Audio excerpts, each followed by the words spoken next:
చిరకాలము నాతో ఉంటానని క్షణమైనా వీడిపోలేదని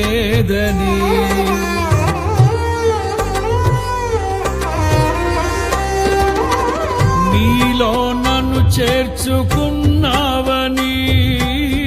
తండ్రితో ఏకమై ఉన్నామని ఆనందగానము నే పాడనా